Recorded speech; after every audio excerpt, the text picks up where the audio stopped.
গল্প পোড়ামুখ, লেখায় সানজিদা খানম। আমার বিয়ে হচ্ছে না, এই বিষয়টি যেন একটা সামাজিক অপরাধ হয়ে দাঁড়িয়েছে। একটা নির্দিষ্ট বয়স পার করলেই এই সমাজে ছেলেমেয়েদের জীবনের একমাত্র লক্ষ্য হয়ে দাঁড়ায় বিয়ে। কে কবে বিয়ে করবে, কেন দেরি হচ্ছে, পাত্রী বা পাত্র কেমন, সংসার কবে হবে, এসব নিয়ে যেন জাতির বিস্তর কৌতূহল। পড়াশোনা, ক্যারিয়ার, ব্যক্তিগত স্বপ্ন বা মানসিক প্রস্তুতি এসব বিষয়ে কোনো গুরুত্বই রাখে না। আরও কষ্টের ব্যাপার হলো, বিয়ে না হওয়াটাকে যেন একটা ব্যর্থতা হিসেবে ধরে নেওয়া হয়। সমাজের চোখে আমি অসম্পূর্ণ। অবশ্যই বাকিদের বিয়ে না হওয়ার সাথে আমার বিস্তর পার্থক্য আছে। আমি তো সাধারণ নই। অ্যাসিডে দগ্ধ হওয়া মুখ আমার। এমন কুৎসিত, কদাকার চেহারার মেয়েকে কে ঘরে তুলবে? একটা ছোট্ট ডায়েরির পাতায় নিজের অনুভূতিগুলো লিপিবদ্ধ করে প্রিয়তা। প্রিয়তার বয়স এখন 28। 28 বছর বয়সী মেয়ের বিয়ে হচ্ছে না, বিষয়টি প্রতিটি কন্যাদায়গ্রস্ত পিতা মাতার জন্য মানসিক যন্ত্রণার। এই বয়সের মেয়েরা সাধারণত হয় সংসার গুছায়, নয় প্রেমের স্বপ্ন বনে। প্রিয়তা কিছুই করে না। সে এখন কেবল বেঁচে থাকে, নিঃশ্বাস নেয়। একটা দাগ জর্জরিত মুখ আড়াল করে পৃথিবীর চোখ এড়িয়ে বেঁচে থাকার চেষ্টা করে। প্রিয়তার বাবা পটল তুলেছে বছর 3 হলো। একমাত্র মেয়ের ভবিষ্যৎ নিয়ে দুশ্চিন্তা করতে করতে শয্যাশায়ী হয়েছিলেন তিনি। অতঃপর বছর 2 বিছানায় শুয়ে থাকতে থাকতে অসন্তোষ প্রকাশ করতেন নিয়মিত। জীবনের উপর বিস্তর অভিযোগ নিয়ে তিনি ভবলীলাসাঙ্গ করেছেন। প্রিয়তার অবশ্য এই নিয়ে তেমন দুঃখ নেই, বরং ভালোই হয়েছে। এত মানসিক যন্ত্রণা নিয়ে বাঁচা যায় নাকি? বাবা তো মরে গিয়ে বেঁচে গেছে, তবুও তো সে বেঁচে আছে। মফস্বল শহরের এক কোণে ছোট একটা একতলা বাড়ি। মেটে রঙের এই বাড়িটিতে বাস করে মেয়ে। মায়ের ভীষণ ইচ্ছে মেয়েকে সুপাত্রস্থ করবেন। অথচ এই নিয়মতান্ত্রিক সমাজে উনার মেয়েকে বিবাহ করার মতো সুপাত্র পাওয়া দুষ্কর। এই শহরে দিনের শেষে রিকশার শব্দ থামে, দোকানের ঝাঁপ বন্ধ হয়, পাখিরা নিড়ে ফেরে, কোলাহল ফুরিয়ে আসে। কিন্তু যা ফুরোয় না, তা হলো পরচর্চা আর পরনিন্দার অবিরাম ধারা। একবার কেউ কারো গল্প হয়ে গেলে সে আর মানুষ থাকে না, হয়ে যায় কৌতূহলের বস্তু, ফিসফাসের রসদ। প্রিয়তাও এখন কারো না কারো নিত্যদিনের পরচর্চার আবশ্যিক বিষয়। প্রিয়তার ঘরটা বাড়ির পশ্চিম পাশে। মাঝারি মাপের, একান্নবর্তী পরিবারের পুরনো ঐতিহ্য বহন করা 4 দেয়ালের ঘর। ঘরের উত্তর দেয়ালের পাশেই একখানা কাঠের খাট, মাথার দিকটা দেয়ালে ঠেকানো। খাটে পাতানো এক ছিলতে পাতলা তোশক, তাতে হাতের সেলাই করা পুরনো চাদর। মলিন বালিশের কাভার। দক্ষিণ পাশে একটা লোহার আলমারি রাখা, রংচোটা মরিচা ধরা আলমারি। পাশেই কাঠের, পুরনো, রং ধরা একটা জানালা। তার পাল্লা সবসময় বন্ধই থাকে। পাশের দুতলা বাড়ির জানালাটাও এখানেই। পাশাপাশি দুটো জানালা, একটি থাকে বন্ধ একটি খোলা। তার বিপরীত দেয়ালের পাশে রাখা একটি কাঠের ইজেল। তার গায়ে জমে থাকা হালকা রঙের দাগ, তুলি থেকে চুইয়ে পড়া রঙের ছোপগুলো জানান দেয় এইখানে কোনো এক দগ্ধ আত্মা প্রতিদিন রঙের ভাষায় তার হৃদয়ের গল্প বলে। প্রিয়তা ছবি আঁকে আনন্দের জন্য নয়, বরং একাকিত্ব গোছানোর উদ্দেশ্যে। তার আঁকা ছবিগুলো বিষণ্ণতায় মোড়ানো। এই পাশের দেয়ালের পুরোটাতেই তার আঁকা ছবি টাঙানো। প্রিয়তার পছন্দের রং ধূসর, যেমন তার ভবিষ্যৎ। প্রিয়তার বাবা বেঁচে থাকতে খুব হিসেবি মানুষ ছিলেন। কারো কাছে ঋণ রাখতেন না, ভবিষ্যতের চিন্তাও করতেন পুঙ্খানুপুঙ্খভাবে। মৃত্যুর আগে ব্যাংকে মোটা অঙ্কের সঞ্চয় রেখে গেছেন। সেই টাকা থেকে যে মুনাফা আসে, তাতেই মেয়ের প্রয়োজন মিটে যায় অনায়াসে। অন্য দিনের মতোই আজকের দিনটা প্রিয়তার কাছে খুবই সাদামাটা। অথচ গর্ভধারিণী মায়ের কাছে এই দিনটা বড় বিশেষ। প্রিয়তার ভাষ্যে মায়ের মাথাটা বোধহয় খারাপ হয়ে গিয়েছে। নয়তো ঘটা করে কেউ 28 বছর বয়সী মেয়ের জন্মদিন পালন করে? প্রিয়তার মায়ের নাম জোহরা বেগম। বেশ রাশভারী মানুষ তিনি। মেয়ের ভবিষ্যতের চিন্তায় অস্থির জননী কখনোই অন্যের সামনে মেয়েকে নিয়ে হতাশার বিষয়টি প্রকাশ করেন না। তবুও লোকের মুখ কি বন্ধ করা যায়? অবশ্য ওসব চেষ্টা করেন না তিনি। এই ভদ্রমহিলা অতিমাত্রায় ভাগ্যে বিশ্বাসী, অন্তত বিয়ের ক্ষেত্রে ভীষণ। সকাল সকাল হাতের সমস্ত কাজ শেষ করে বাজারে গিয়েছেন জোহরা বেগম। এত বাজার করে বাড়ির কাছাকাছি আসতেই পথিমধ্যে দেখা হয় এক ভদ্রমহিলার সাথে। একই পাড়ার এই মহিলার সাথে বেশ বন্ধুত্বপূর্ণ ভাব জোহরা বেগমের। ভদ্র মহিলা বেশ সদালাপী মানুষ। জোহরা বেগমকে দেখে জিজ্ঞেস করলেন, সাত সকালে এত বাজার সদাই কিসের উপলক্ষে? এমনি, একটু ইচ্ছে হলো। মেয়ে বিয়ে দিচ্ছ নাকি? মেয়ে বিয়ে দিলে এতটুকু বাজার করব নাকি? ঘটা করে আয়োজন করবে বলছো? সাধ্যমতো করব তো বটেই। আগে বিয়ের ব্যবস্থা তো হোক, তারপর না হয়। ভদ্রমহিলার শেষ বাক্যে স্পষ্ট ভৎসনা ইঙ্গিত। এড়িয়ে যেতে চাইল জোহরা বেগম। এদের সাথে কথা না বাড়ানোই ভালো। মুখে মুখে দেখায় কত চিন্তা করছে, অথচ তলে তলে এরাই নিন্দে করে। এদের মুখে মধু, অন্তরে বিষ। হাঁটা ধরলে ফেল ডাকেন ভদ্রমহিলা। আরে চলে যাচ্ছ যে, কিছু বলবে? প্রিয়তার বিয়ে নিয়ে কিছু ভাবলে? ভাগ্যে যেদিন আছে সেদিন হবে। মেয়ের বিয়ে নিয়ে তো দেখছি তোমার বড্ড গা ছাড়া ভাব। এমন হলে কিভাবে চলবে? দুশ্চিন্তা হয় না বুঝি? রাগ হলো জোহরা বেগমের। ব্যাপারটা এমন, যার বিয়ে তার হুঁশ নেই, পাড়াপড়শির ঘুম নেই। একটু তেতে ঝাঁঝালো কণ্ঠে বললেন, ওমা সে কি? ওসব করার জন্য তো তোমরা আছো। আমি না হয় সুচিন্তা করি। মেয়েটা তো আমার। শোনো, আমার কাছে একটা সম্বন্ধ আছে। যদিও ছেলেটার বয়স একটু বেশি, তা তোমার মেয়েরও তো বয়স কম হয়নি। প্রায় 30 তো হয়েই গেল। যা বলছিলাম, লোকটার পূর্বে একবার বিবাহ হয়েছিল। দুটো ছেলে মেয়ে আছে। বিপত্নিক পুরুষ। বয়স হলেই কি স্ত্রী ছাড়া থাকতে পারে? একটা মেয়ে খুঁজছে বিয়ের জন্য। চিন্তা নেই, ছেলে মেয়ে দুটোরও বিয়ে হয়েছে। মেয়ে থাকে শ্বশুরবাড়ি, আর ছেলে বউ নিয়ে দেশের বাহিরে থাকে। স্ত্রী মারা গেছে মাস 3 হলো। এখন একাকী সন্ন্যাস জীবন উনার আর ভালো লাগছে না। শোনো, লোকটা কিন্তু বেশ ধন সম্পদের মালিক।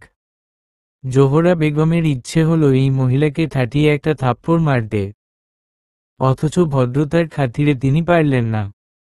তেজস্বী কণ্ঠে শুধু বললেন, তুমি কোন আক্কেলে আমার মেয়ের সাথে এমন বয়স্ক লোকের সম্বন্ধ আনো? আমার মেয়ে কি ভেসে গেছে? একমাত্র মেয়ে আমার, আর ধন সম্পদের মালিক দেখে এমন বুড়োর সাথে আমি মেয়ে বিয়ে দেব ভাবলে কেমন করে? আহ, রেগে যাচ্ছ কেন? তোমার অমন অ্যাসিডে মুখ ঝলসে ওঠা মেয়েকে এছাড়া আর কে বিয়ে করবে শুনি? ওসব ভেবে নিজের রাতের ঘুম কেন নষ্ট করছো, তিন্নির মা? তোমার মেয়ের যদি এমন বিয়ের সম্বন্ধ আসতো, বিয়ে দিতে? আর তাছাড়া অন্যের চিন্তা করে নিজের ব্লাড প্রেশার বাড়ানোর কোনো মানে নেই, বুঝলে?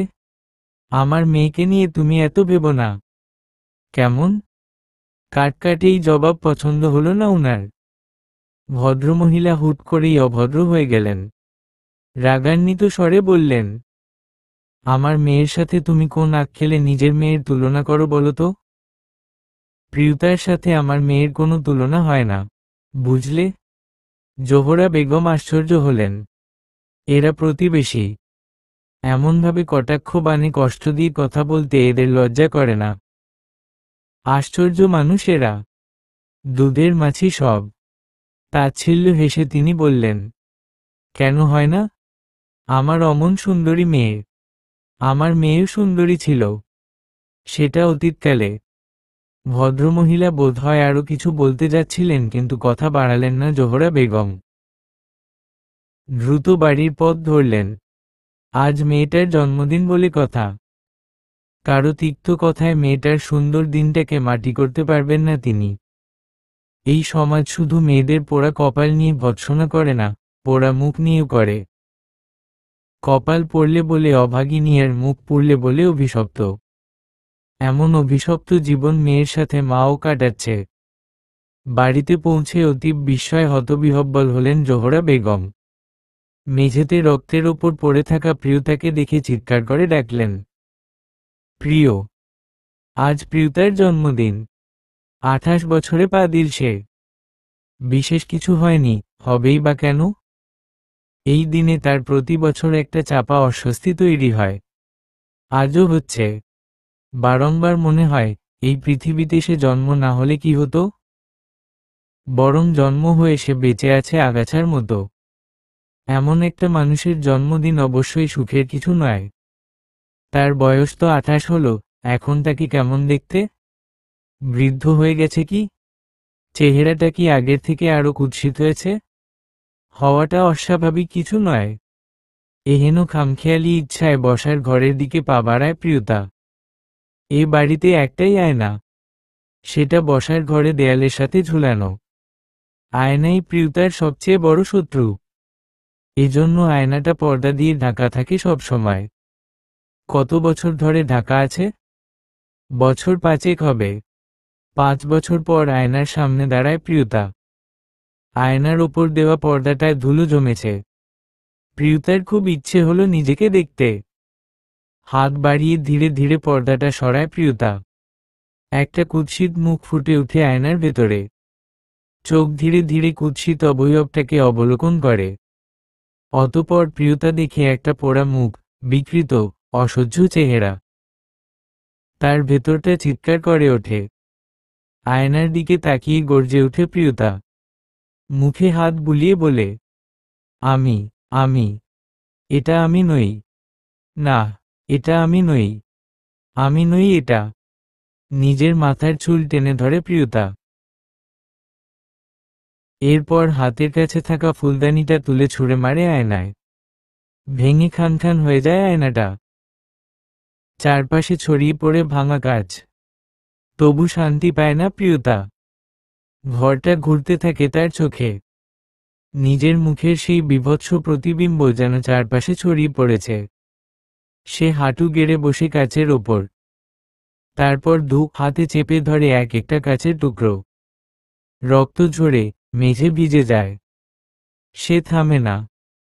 উন্মাদ চোখে তাকিয়ে থাকে নিজের রক্তমাখা আঙুলের দিকে। তারপর ধীরে ধীরে নিস্তেজ হয়ে পড়ে যায় মেঝেতে। চোখ বুজে আসে। অন্ধকার নামে চারপাশে। প্রিয়তার হাত ব্যান্ডেজে মোড়ানো। চোখ মেলে তাকায় সে। হাসপাতালের সাদা দেওয়ালে তাকিয়ে থাকে কিছুক্ষণ, তারপর চোখ ফিরিয়ে নেয়। কান্নার কোনো শব্দ নেই, অথচ তার ভেতরে কান্না চলছে নিঃশব্দে। জোহরা বেগম তার পাশে বসে আছেন। মায়ের চোখে ক্লান্তি, এলোমেলো চুল, থমথমে মুখের দিকে তাকিয়ে থাকে প্রিয়তা। প্রিয়তাকে চোখ খুলতে দেখে জোহরা বেগম কিঞ্চিত অভিমান মেশানো কণ্ঠে বললেন, তুই এমন কেন করিস, প্রিয়?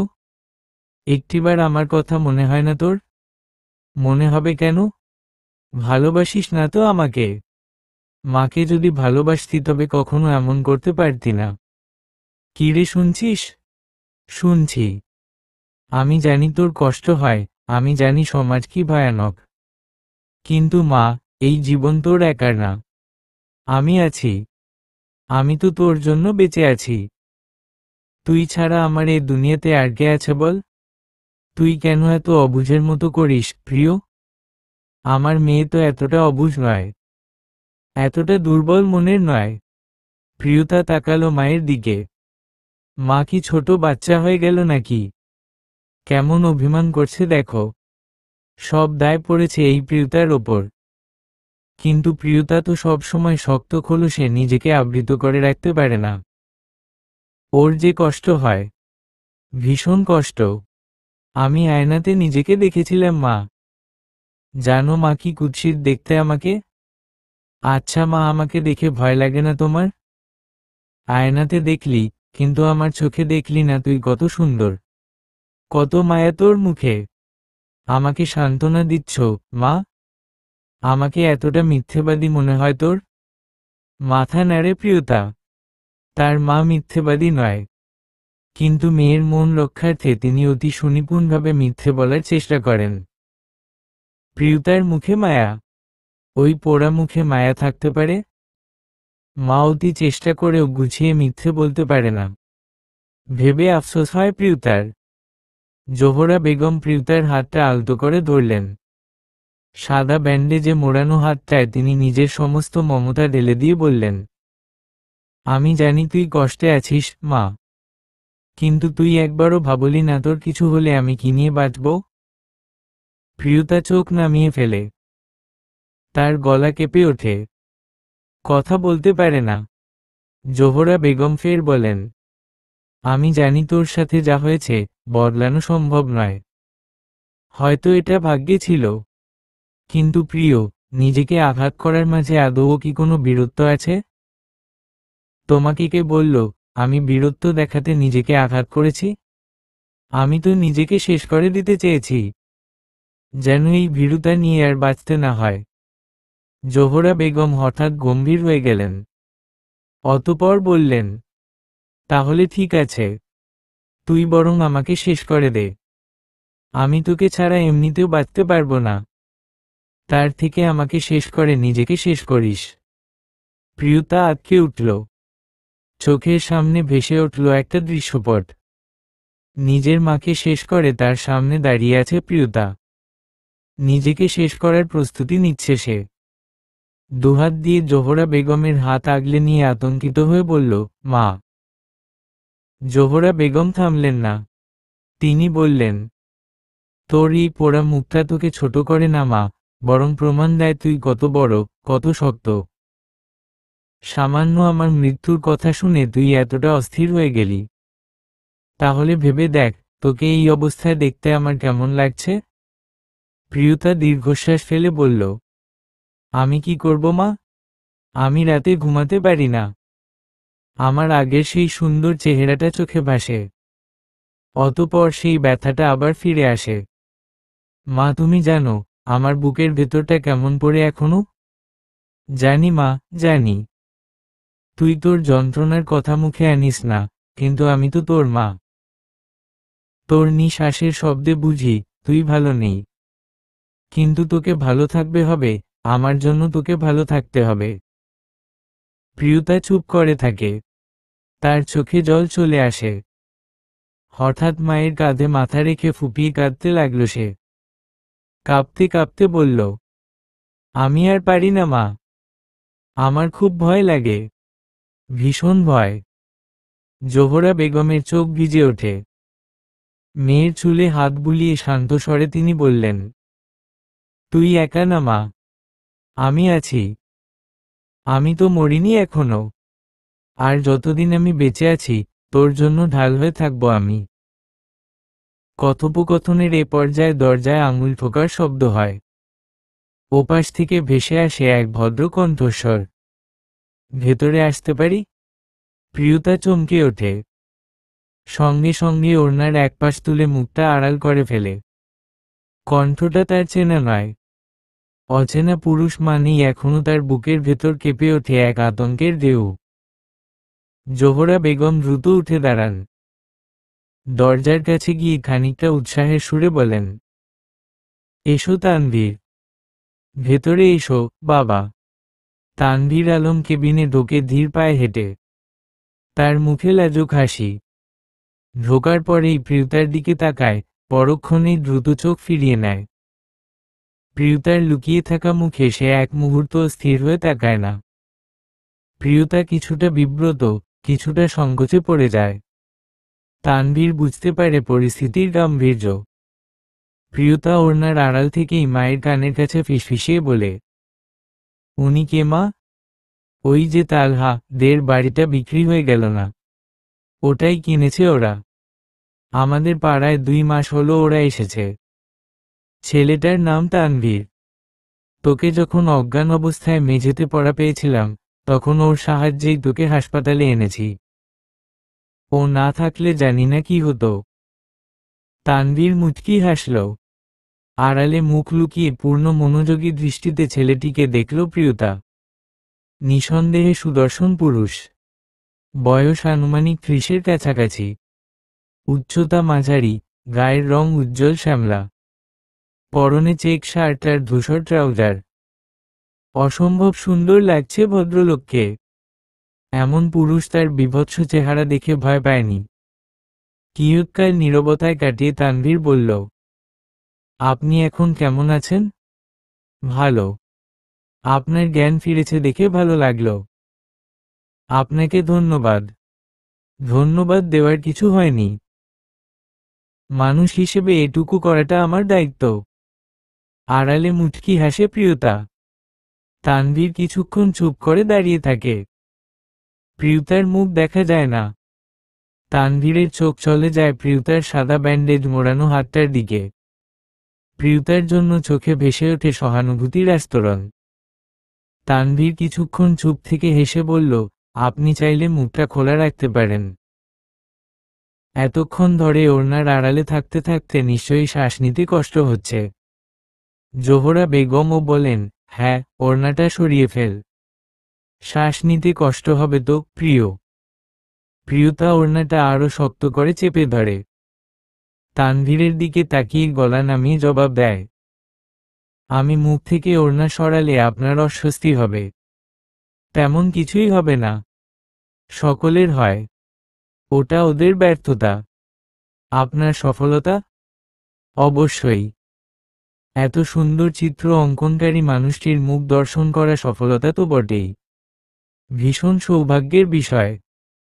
জানেন, আপনার আঁকা চিত্রপটগুলো বিষণ্ণ সুন্দর। প্রিয়তা আশ্চর্য হয়।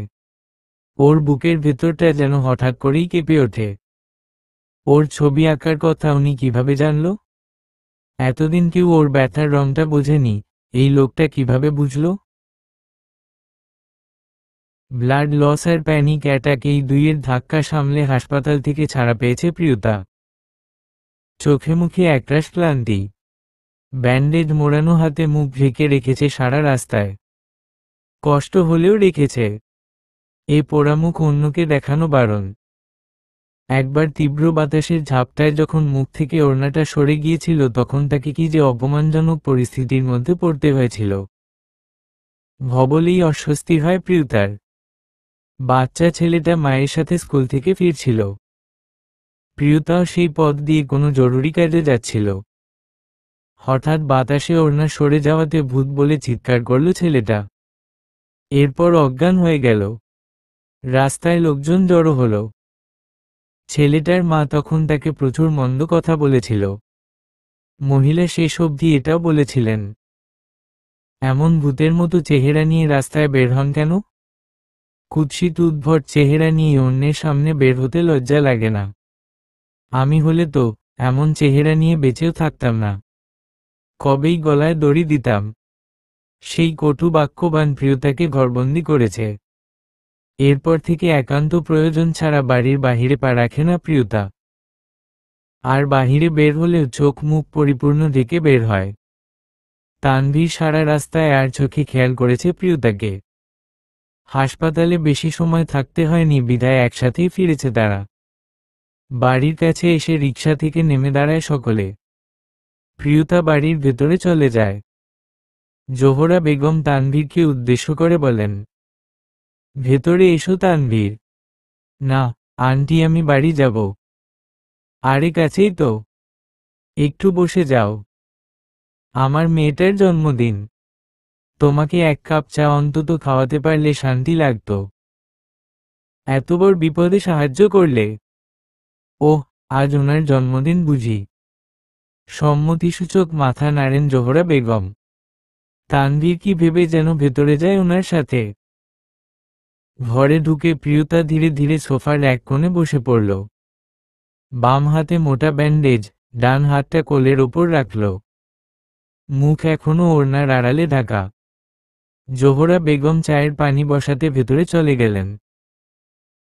তানভীর একটু দূরে বসে বলল, শুভ জন্মদিন আপনাকে।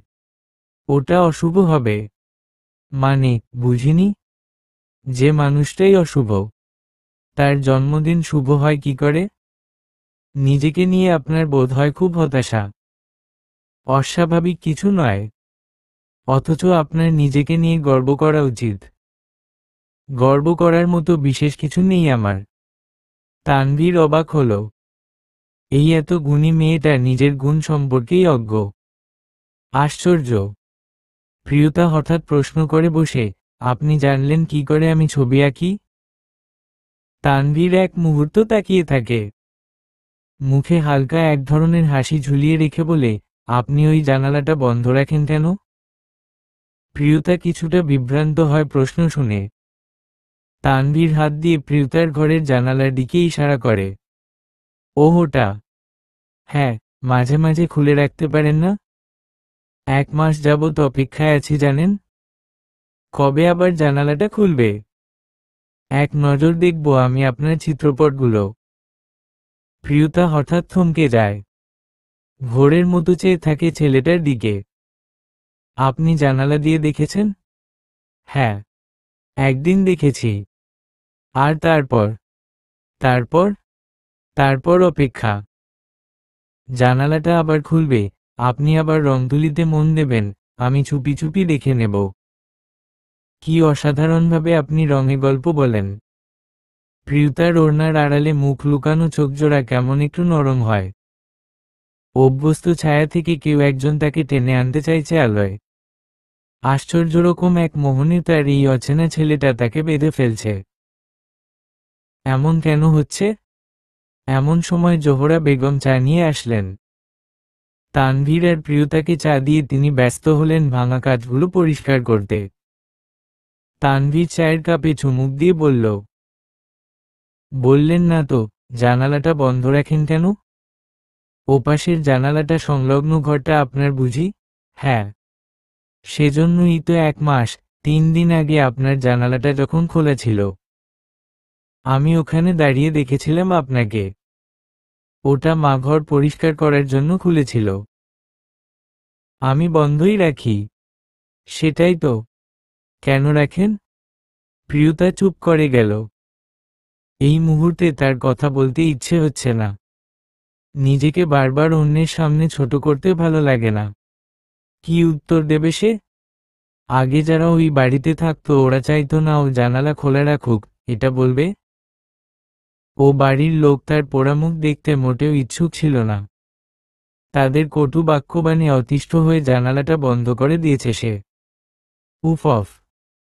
নিজেকে খুব হীন মনে হয় প্রিয়তার। তানভীর বোধ হয় কিছুটা বুঝতে পারল প্রিয়তার অস্বস্তি হচ্ছে। সে অমায়িক হেসে বলল, এখন থেকে জানালাটা খোলা রাখবেন প্লিজ। প্রিয়তা মাথা নাড়ল। তানভীর উঠে দাঁড়িয়ে বলল, আন্টি, আজ তাহলে আমি আসি। জোহরা বেগম বললেন, চলে যাবে? আর একটু বসলে পারতে। তোমাকে তো ঠিকভাবে আপ্যায়ন করতে পারলাম না। আপনি ব্যস্ত হবেন না। আসলে আমি থাকাতে উনার বোধহয় অস্বস্তি হচ্ছে। সেই কখন থেকে মুখটা ডেকে রেখেছে। অক্সিজেনের অভাব হবে। আমি বরং যাই। আপনারা ভালো থাকবেন। বলেই গটগট পায়ে হেঁটে বেরিয়ে গেল তানভীর। জোহরা বেগম মেয়ের পাশে বসলেন। মাথায় হাত বুলিয়ে বললেন, তুই যখন অজ্ঞান হয়ে গেছিলি তখন তানভীর তোকে হসপিটালে নিতে এত সাহায্য করল। অথচ তুই ওর সামনে সারাটাক্ষণ মুখ ঢেকে রাখলি। ছেলেটা কি ভাবল বলতো? কি আর ভাববে?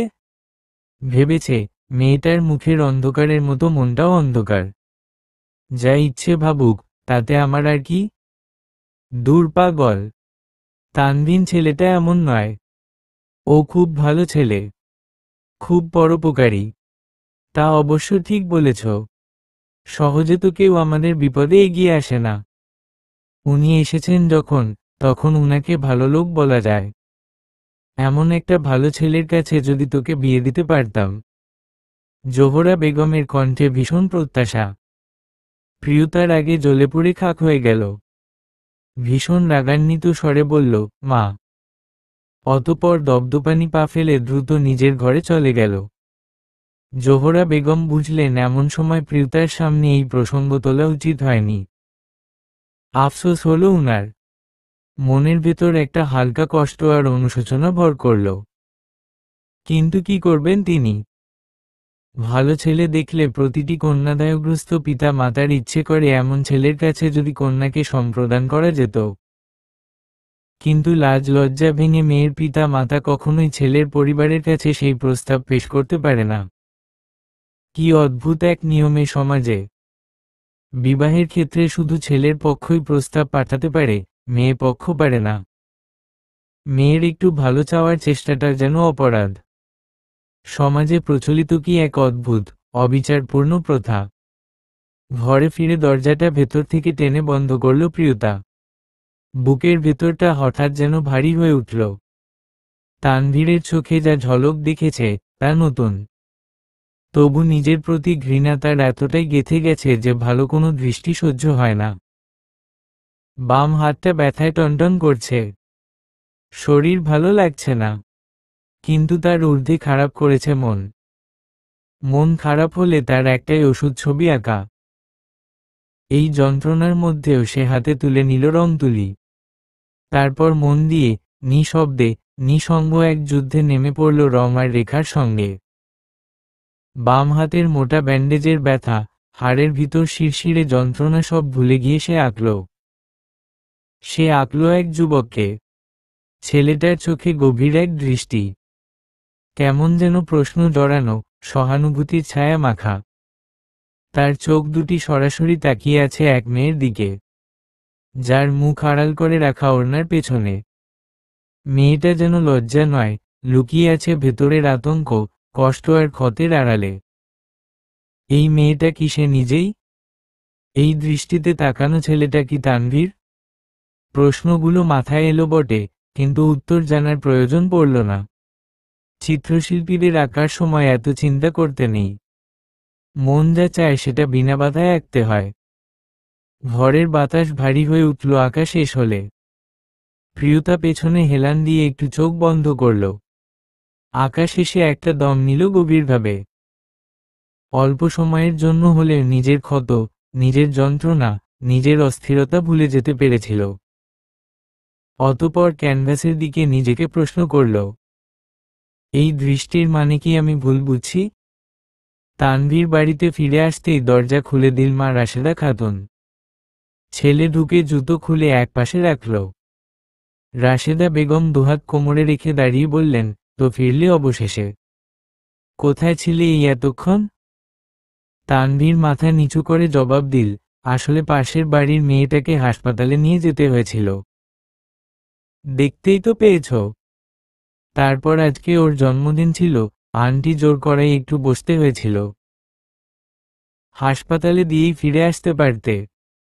আবার এতক্ষণ অপেক্ষা করে বাড়ি নিয়ে আসার প্রয়োজন ছিল না। এমন করা যায় নাকি? মনুষ্যত্ব বলেও তো একটা কথা আছে। প্রতিবেশী হিসাবে একটা দায়িত্ব আছে তো। কেন? তুমি কি আত্মীয় নাকি ওদের? এত দায়িত্ব কিসের? রাশেদা খাতুনের গলায় উপচে পড়ল বিরক্তির ঢেউ। সর্বক্ষেত্রে ছেলের এত ভালো মানুষই তিনি নিতে পারেন না। তানভীর মায়ের মুখখানা ভালোভাবে পরখ করে বলল, না, আত্মীয় না। কিন্তু আমি তো মানুষ। কেউ বিপদে পড়লে তার পাশে দাঁড়ানো কি অপরাধ? খারাপ কিছু তো করিনি, মা। রাশেদা বেগম এবার সোফায় বসে পড়লেন। দীর্ঘশ্বাস ফেলে বললেন, মানুষ হিসেবে সহানুভূতি দেখানো ঠিক আছে, কিন্তু মেয়েটার নাকি অ্যাসিডে পোড়া মুখ। তানভীর এবার একটু শক্ত গলায় বলল, আমি মুখ দেখে ভালোবাসা দিতে শিখিনি, মা।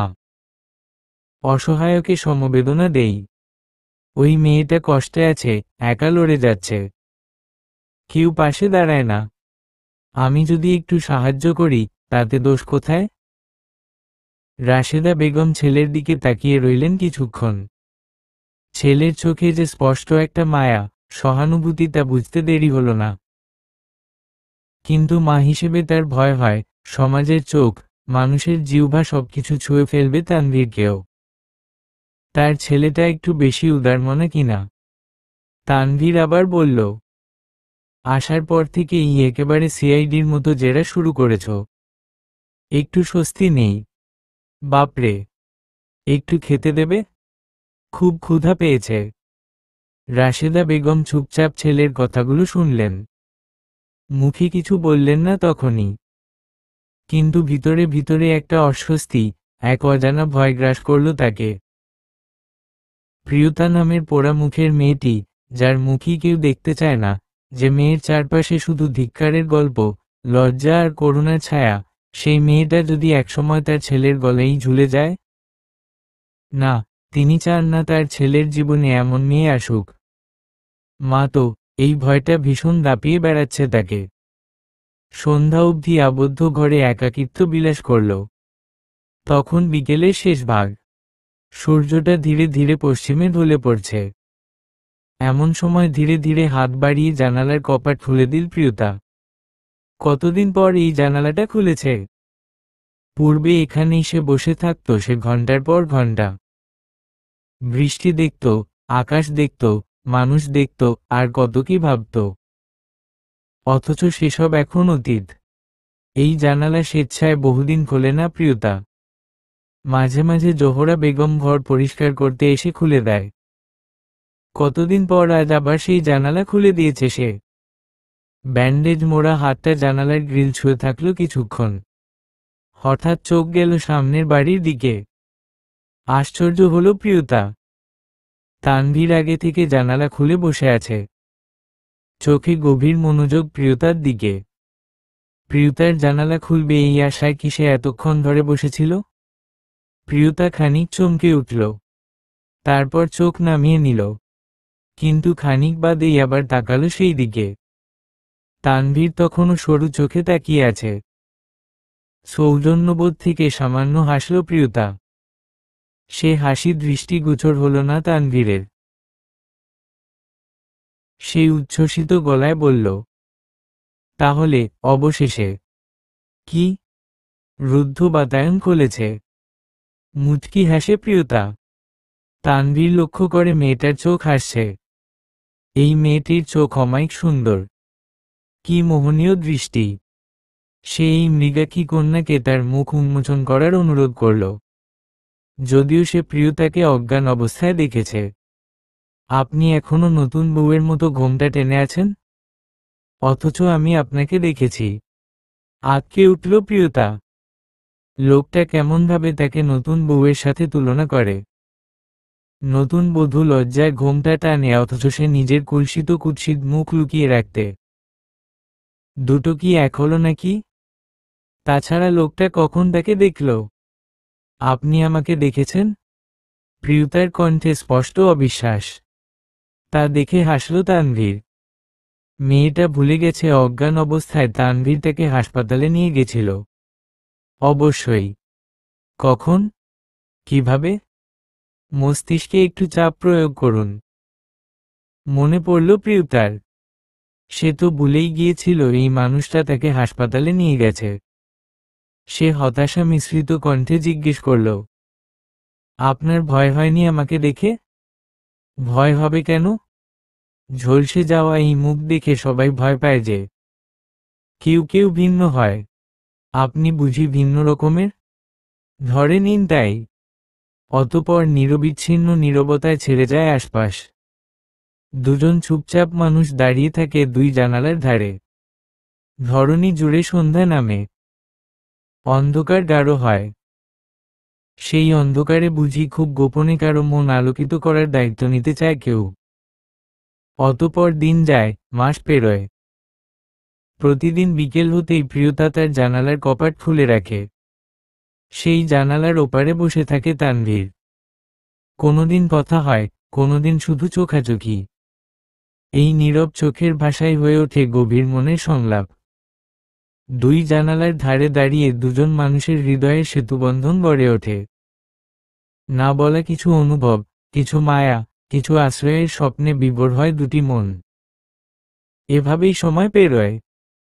এদিকে শহরের মানুষেরা বসে থাকেন গল্প গাঁথতে। ছোট শহরের গলি কাপে কানাঘুষোয়। এসব কথা শেষ পর্যন্ত তানভীরের মায়ের কানে যায়। তার ছেলে কলেজের শিক্ষকতা করছে। কত কত মেয়ের যেচে বিয়ের সম্বন্ধ আসে তার সুপুত্রের জন্য। এত সুন্দরীদের ভিড়ে তার ছেলের নাম জড়ালো এক পোড়ামুখীর সঙ্গে। তিনি আর সহ্য করতে পারলেন না। তানভীরকে ডেকে শক্ত গলায় বললেন, এসব কি শুনছি আমি? লোকে এসব কি বলছে? তানভীর সামান্য কপাল কুঁচকে সোফায় বসল। রাশেদা খাতুনের দিকে এক পলক দেখে ভাবভঙ্গি আন্দাজ করতে চাইল। অতঃপর অবুঝের মতো শুধালো, কি হয়েছে? কে কি বলেছে? দেখো তানভীর, তুমি খুব ভালোভাবেই বুঝতে পারছো আমি কি বুঝাতে চেয়েছি। সামান্য ইঙ্গিত বুঝবে না এতটা অবুঝ তুমি নও। আমি চাই না তুমি এসব বাজে বাজে কথায় জড়াও। লোকজন কি বলছে জানো? তোমার সাথে প্রিয়তা নামের মেয়েটাকে নিয়ে নোংরা কথা হচ্ছে চারদিকে। এমন কুৎসিত পোড়ামুখী মেয়েটার সাথে তোমার নাম জড়াচ্ছে, এটা নিয়ে আমি স্বস্তি পাচ্ছি না। তোমার মা হিসাবে আমি খুবই অসন্তুষ্ট হয়েছি মানুষের এসব কথায়। তানভীর শান্ত গলায় উত্তর দিল, মানুষ কি বলবে সেটা নিয়ে ভাবি না, মা। আর মানুষ যা বলছে সেটা পুরোপুরি মিথ্যা নয়। মানে? আতঙ্কিত গলায় শুধালো রাশেদা খাতুন। তানভীর মায়ের দিকে তাকিয়ে শান্ত গলায় বলল, মা দেখো, প্রিয়তা খুব ভালো মেয়ে। আমি ওকে খুব কাছ থেকে দেখেছি। ওর মনটা খুব ভালো। আর জানো, সে খুব সুন্দর ছবি আঁকে। তুমি একবার দেখলে তার প্রশংসা করতে বাধ্য হবে। আমার ঘরের দেয়ালে যে নতুন পেন্টিংটা লাগিয়েছি, সেটা কিন্তু প্রিয়তা এঁকেছে। এক মুহূর্তের জন্য ঘরে স্তব্ধতা নেমে এলো। রাশেদা খাতুন কপাল চাপড়ালেন। উনার ছেলে প্রেম করবে ভালো কথা, কোনো সুন্দরী মেয়ের সাথে করত, কিন্তু তা বলে এমন মুখপুরীর সাথে। হায় কপাল! তার নিজের ছেলের কাছ থেকে এমন কথা তাকে শুনতে হলো। বিস্ময়ে চিৎকার করে ওঠেন তিনি। কি বললে তুমি? মাথা ঠিক আছে? কেন মা, আমার কথা শুনে আমাকে মানসিক ভারসাম্যহীন মনে হয়? তুমি পাগল হয়ে গেছো? মাথা খারাপ হয়ে গেছে? কি বলছো ভেবে বলছো? হ্যাঁ, ভেবেই বলছি। আর আমি সবচেয়ে বেশি স্বাভাবিক এখন। আমি সাধারণ চোখে দেখিনি ওকে, মন দিয়ে চিনেছি। এই মেয়েটাই আমার জীবনে শান্তি এনে দিয়েছে। আমার ওর ওই পোড়ামুখ দেখতে ভালো লাগে।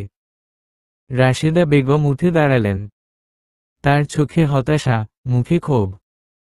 তুমি জানো না, ওই মেয়ে কি অতীত বয়ে বেড়ায়। মুখ তো তার ধ্বংস, জীবনে না জানি কতকালই লাগানো। মা, কেউ যদি শুদ্ধ হয়, সেটা বুঝি তার মুখচ্ছবিতে লেখা থাকে? তুমি বিশ্বাস না করলেও আমি জানি প্রিয়তা ঠিক সেই রকম নয়। আর আমি ওকে ছেড়ে অন্য কাউকে চিন্তাও করতে পারি না। রাশেদা বেগম ছেলের দৃঢ়তা দেখে থমকে গেলেন। ওই পোড়ামুখী মেয়ের দায়িত্ব নিয়ে ছেলে কি ভীষণ প্রতিজ্ঞাবদ্ধ। সোশ্যাল মিডিয়ার কল্যাণে এই যুগে নিজের আইডেন্টিটি তৈরি করা বিশেষ কোনো ব্যাপার নয়। বর্তমানে প্রতিভা বিকাশে বিস্তর ভূমিকা রেখেছে তথ্য প্রযুক্তি। গতকাল তানভীর ফেসবুকে একটা ছবি আপলোড করেছিল। ছবিতে তার অবয়ব ছাড়িয়ে অনেক দর্শকের নজর কেড়েছে তার ঘরের দেয়ালে লাগানো পেন্টিংয়ে। অনেকেই কমেন্টে জানতে চেয়েছে, এই ছবিটা এত সুন্দর, কোথা থেকে কিনেছেন? দেয়ালের পেইন্টিংটা ভীষণ সুন্দর, দয়া করে জানাবেন কোথা থেকে নিয়েছেন। তানভীর মৃদু হেসে মন্তব্য করে, বুঝতে কষ্ট হয় না, জনসম্মুখে দেয়ালে ঝুলে থাকা পেইন্টিংটা তার চেহারার তুলনায় অধিক প্রাধান্য পেয়েছে। অনেকে চিত্রশিল্পীর নাম অবধি জানতে চেয়েছে। অথচ প্রিয়তা দিনের পর দিন নিজের আঁকা ছবিগুলো আটকে রেখেছে চার দেওয়ালের ভেতর, নিজের ক্ষতবিক্ষত মুখের মতোই গুটিয়ে রেখেছে তার রং ও কল্পনা। হঠাৎ করেই তানভীরের ভেতর একটা অদ্ভুত ইচ্ছা জন্ম নেয়, এই মেয়েটার কথা সবাই জানুক। দেয়ালের পেইন্টিংয়ে যেভাবে সবার চোখ থমকে গিয়েছিল, সেভাবেই থমকে যাক তার প্রতিভার সামনে।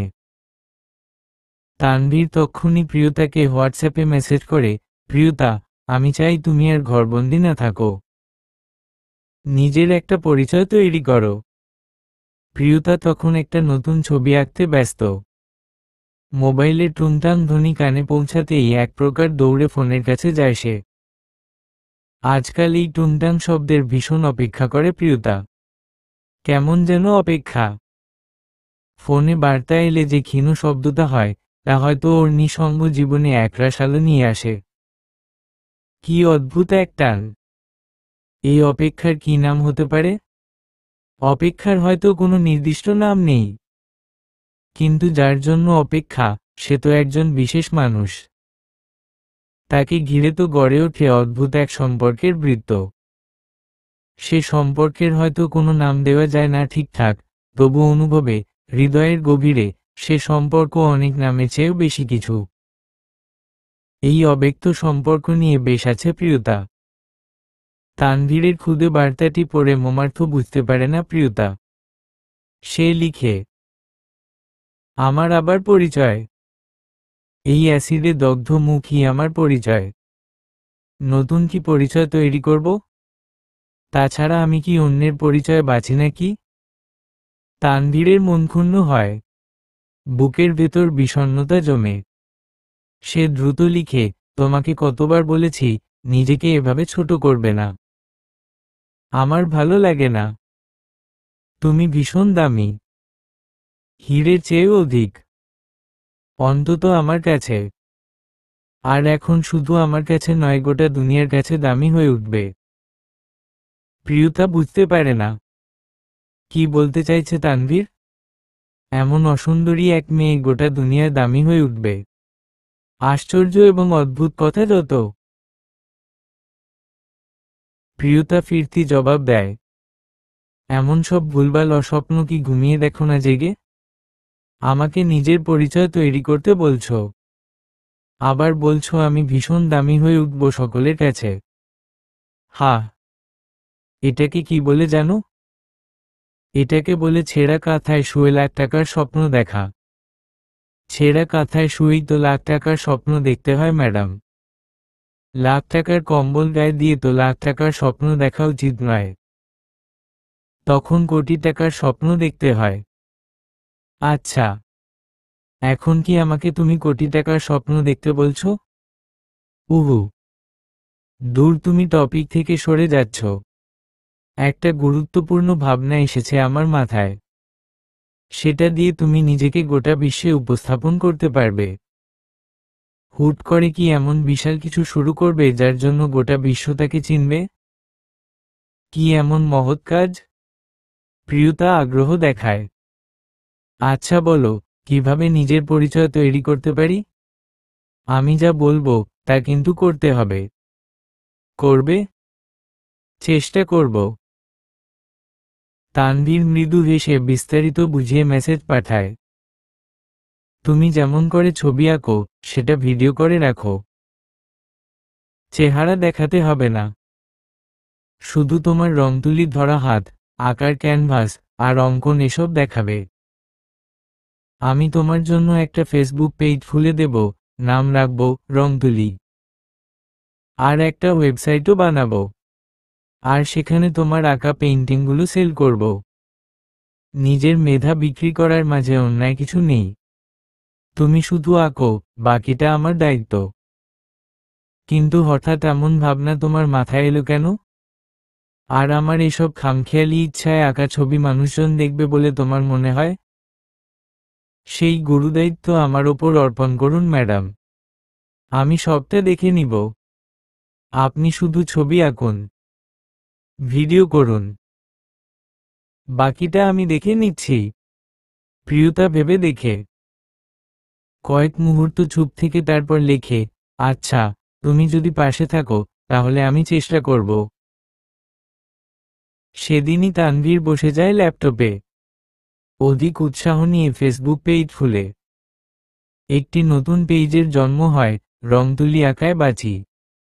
প্রোফাইল পিকচারে দেয় প্রিয়তার আঁকা বিমূর্ত একটি মুখ, যেখানে চোখ নেই, কিন্তু অনুভূতি আছে।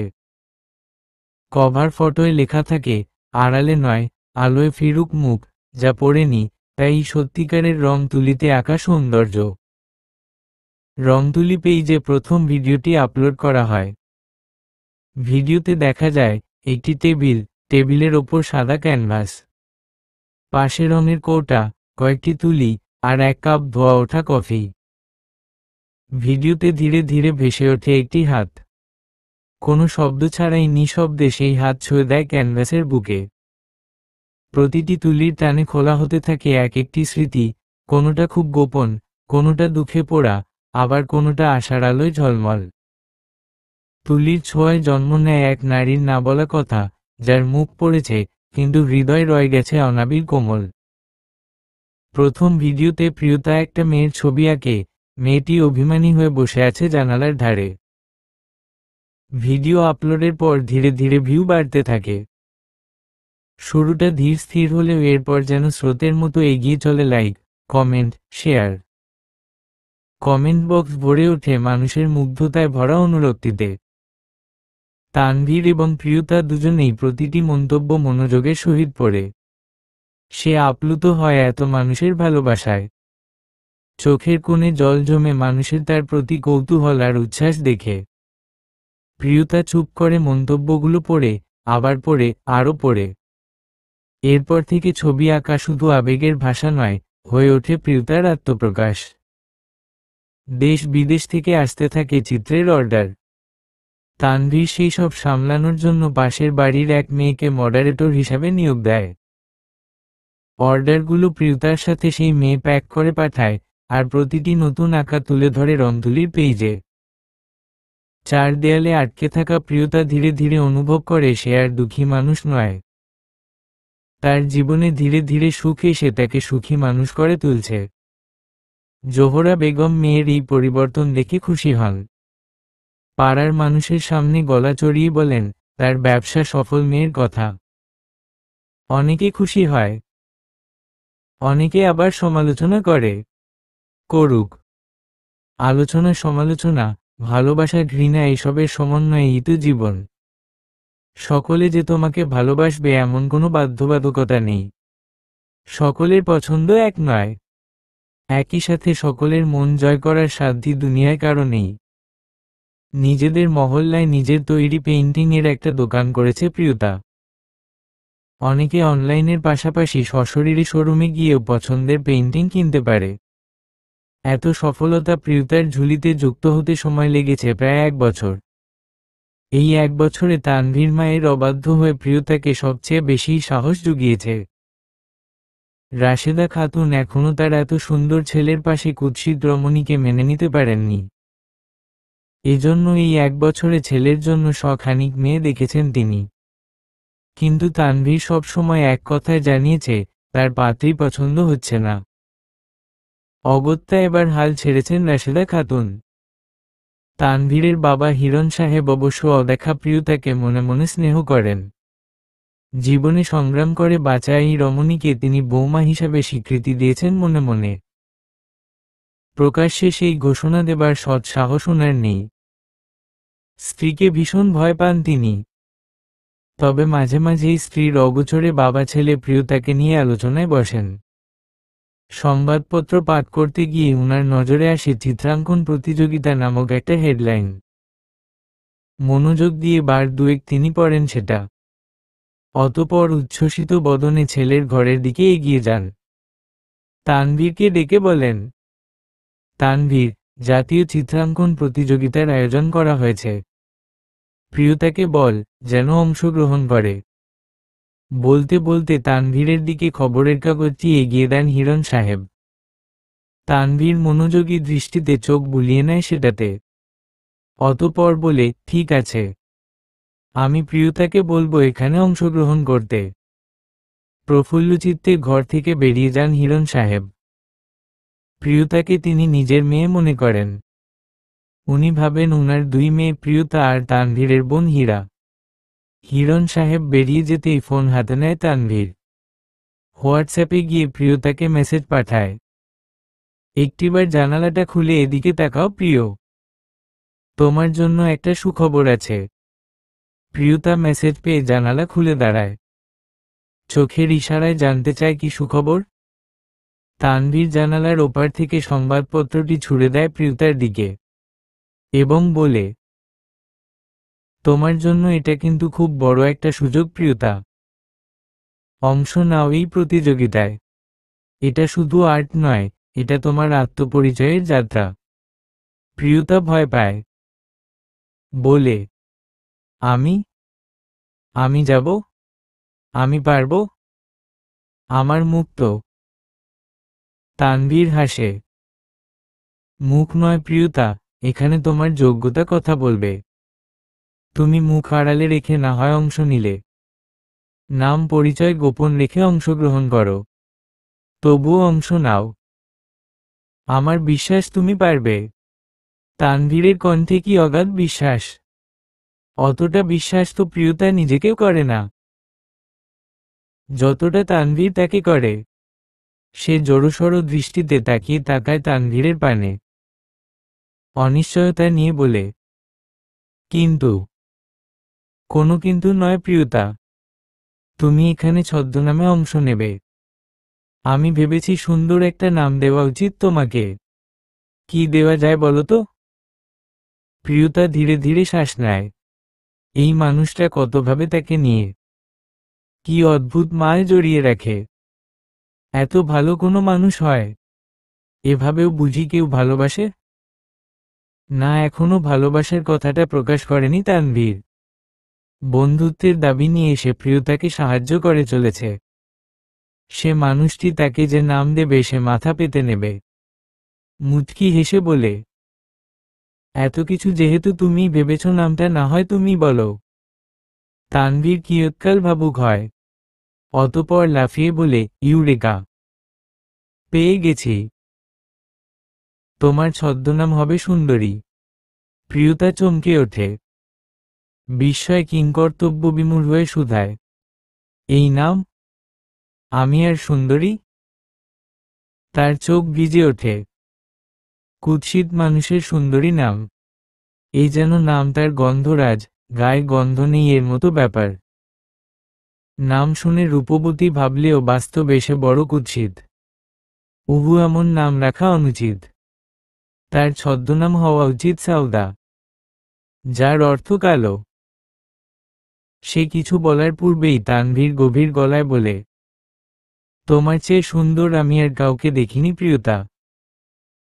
তোমার নাম, তোমার রং, তোমার শিল্প আমার কাছে সত্যিকারের সৌন্দর্য। প্রিয়তা মানতে নারাজ। এমন সময় ঘরে ঢুকেন জোহরা বেগম। তানভীর উনাকে সবটা বুঝিয়ে বললে এই সময় তিনি হয়ে ওঠেন মেয়ের সবচেয়ে বড় সাহস। তিনি বলেন, তোকে লোকে যাই বলুক, তুই আমার চোখে সবচেয়ে সাহসী, সবচেয়ে সুন্দর। তুই যা আঁকিস তা সুন্দর বলেই না, এত মানুষের ভালোবাসা পেয়েছিস। যার আঁকা শিল্পকর্ম এত সুন্দর সে মানুষটি বুঝি সুন্দর নয়। তানভীর সাথে যুক্ত করে, কতদিন ধরে লোকজন তাকে দেখতে চাইছে, অনেকে চাইছে ও লাইভে আসুক।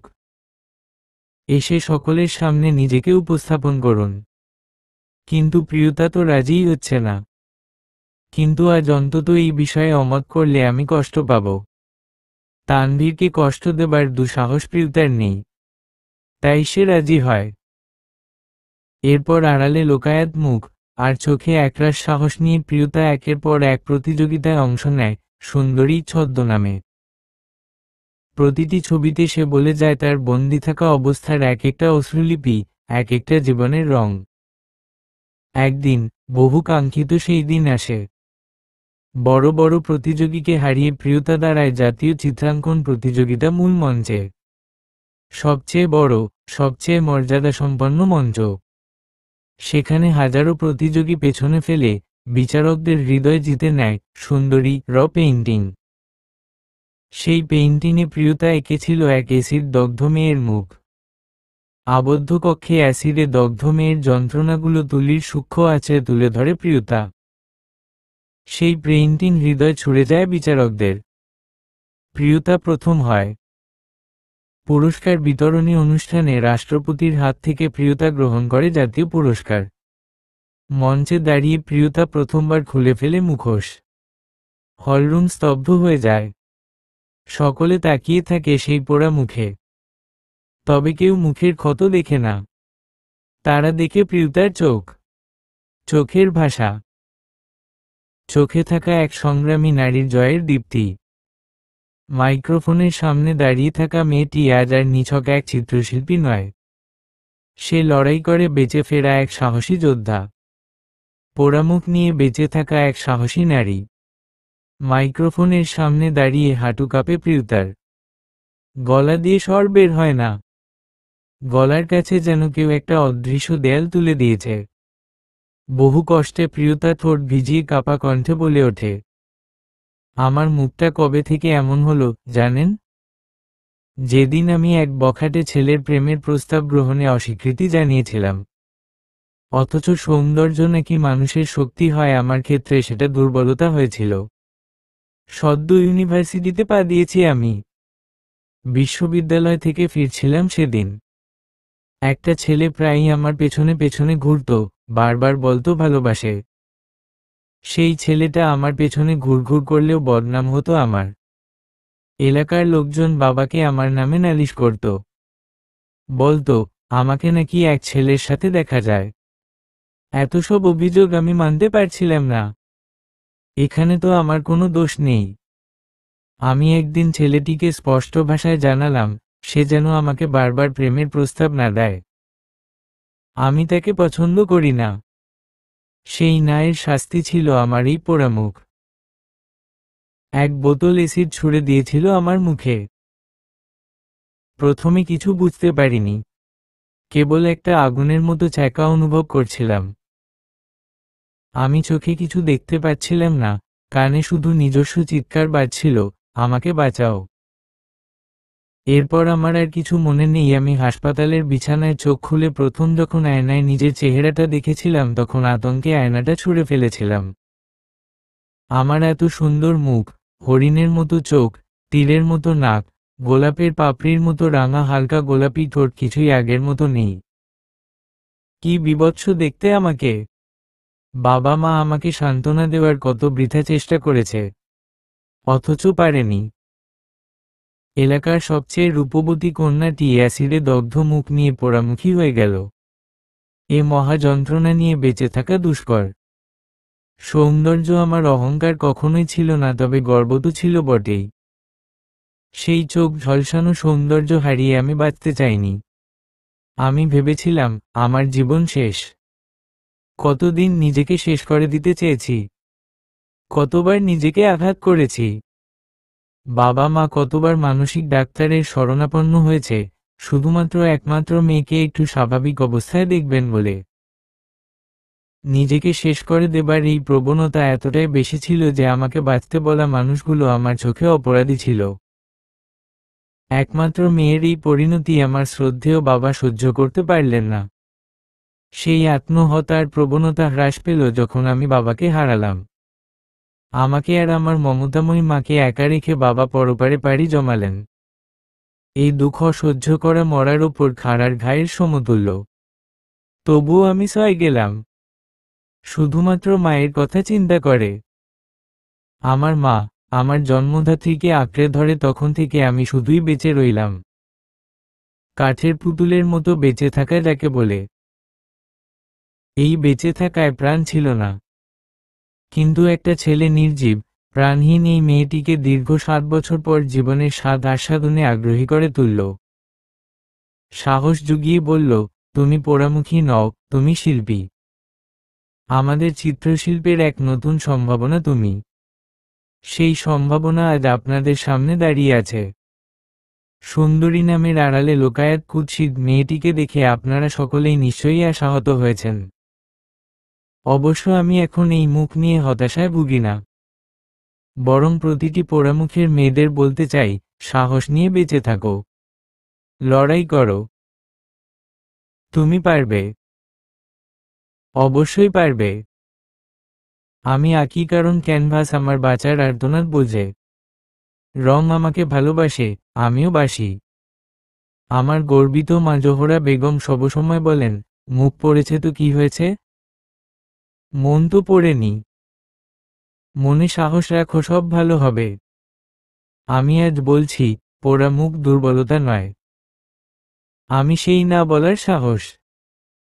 আমি সেই প্রিয়তা যে না বলার শাস্তি পেয়েছিল, আর সেই শাস্তিকে রং আর তুলি দিয়ে শিল্পে পরিণত করেছে। আমি এখন রং তুলি নিয়ে রাঙিয়ে তুলি চারপাশ। আর আমি আজও সেই না এর পক্ষে দাঁড়াই প্রতিটা মেয়ের জন্য, যারা না বলতে ভয় পায়। আমি বলি, না বলার অধিকার আমাদের জন্মগত। আর কেউ যদি সেই অধিকার কেড়ে নিতে চায়, তার শাস্তি তাকে পেতে হবে। আমাদের মুখ নয়, পুরুক তার বিবেক। এখন প্রশ্ন জাগে, সেই ছেলেটার কি হলো? সেই ছেলেটা শাস্তি পেয়েছে। আইনের আওতায় এনে তাকে কঠোর শাস্তি দেওয়া হয়েছে। কিন্তু এর জন্য অনেক ভয়ঙ্কর অভিজ্ঞতার মধ্য দিয়ে যেতে হয়েছে আমাদের। ক্ষমতাধর ব্যক্তির ছেলের বিরুদ্ধে পুলিশ মামলা নিতে ইচ্ছুক ছিল না। অনেক কাঠখড় পোড়াতে হয়েছে। এখানে রাষ্ট্রপতি উপস্থিত আছেন। আমি শ্রদ্ধাভাজন গুণীজন রাষ্ট্রের পতির কাছে অনুরোধ করব যাতে এই ধরনের অপরাধীদের দৃষ্টান্তমূলক শাস্তি দেওয়া হয়। সেটা মৃত্যুদণ্ড হলে উত্তম। আমরা যারা এসিড দগ্ধ মুখ নিয়ে বেঁচে থাকি তাদের জীবন কতটা ভয়ঙ্কর সেটা ভুক্তভোগী ছাড়া কেউ জানে না। তাই অনুরোধ, বিষয়টি দয়া করে বিবেচনা করবেন। খুনের শাস্তি মৃত্যুদণ্ড হলে সুস্থ মানুষকে জীবনমৃত করে বাঁচিয়ে রাখার শাস্তিও মৃত্যুদণ্ড হওয়া উচিত। সর্বশেষ সেই সব মানুষের উদ্দেশ্যে বলতে চাই, যারা সৌন্দর্যের সংজ্ঞা কেবল বাহ্যিক রূপ দেখেই বিচার করে। শুনুন সুশীলগণ, আমি প্রিয়তা, সুন্দরী না হয়েও আমি রঙিন। পোড়ানো আমার মুখ নয়, বরং আপনাদের অন্তর। সেই অন্তর পরিশুদ্ধ করে একটিবার আমাদের মতো অ্যাসিডদগ্ধ মানুষের পাশে দাঁড়ান, দেখবেন আমরা খুলে দেব সম্ভাবনার নতুন দ্বার। প্রিয়তার চোখ দিয়ে নেমে আসে জলের ধারা। বক্তৃতা শুরু করার পর থেকেই কান্নার হেঁচকি ধ্বনিতে কথা থেমে গেছে বার কয়েক। লম্বা শ্বাস নিয়ে আবার সে শুরু করেছে জীবনের গল্প বলা। এক শান্ত ঝড় বয়ে গেছে হলরুমে থাকা প্রতিটি মানুষের অন্তরে। ক্ষীণকাল শান্ত চারপাশ, তারপর চারদিক থেকে ভেঙে পড়ে হাততালির ঝড়। একটা সম্মানিত মঞ্চে দাঁড়িয়ে একজন পোড়া মুখের মেয়ে বলল তার জীবনগাথা, যা প্রেমের প্রস্তাব প্রত্যাখ্যান করার ফলস্বরূপ পোড়ামুখী হয়ে বেঁচে থাকার গল্প নয়,